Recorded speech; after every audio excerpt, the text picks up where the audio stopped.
Lakhtar reputation road પર આવેલ strain સોસાયટીની અંદર અતિશય વરસાદને કારણે મકાન ધરાશાયી થયું. આ મકાન ઉપર છેલ્લા 3 દિવસથી પાણી પડતું હોવાથી આ મકાન ધરાશાયી થયું હોવાનું પ્રવીણભાઈ મારુણી આજે ગ્રામ પંચાયતના સદસ્ય તેમના દ્વારા જણાવવામાં આવ્યું છે અને તેમના દ્વારા વધુમાં જણાવ્યું છે કે તેમને જાણ થતાં તેઓ તાત્કાલિક ધોરણે સ્થળ પર પહોંચી ગયા હતા અને તેમના દ્વારા આ જે ઘર છે તે ઘરની અંદર ટેકા મારવા માટે થઈ અને કામગીરી હાથ ધરવામાં આવી હતી, જેથી કરી આગળ કંઈ નુકસાન ન થાય.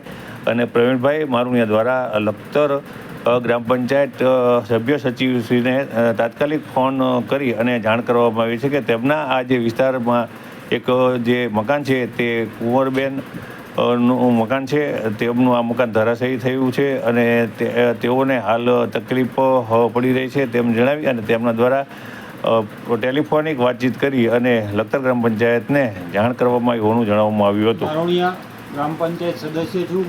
મારા વિસ્તાર 16 નંબર વોર્ડમાં એક મકાન ધરાશાયી થયું છે, આપ જોઈ શકો છો, અને તાત્કાલિક ટેકા મારવા પડ્યા છે. અને આ બાબતે મેં હાલ અત્યારે તાત્કાલિક તલાટી કમ મંત્રીશ્રીને જાણ કરેલ છે.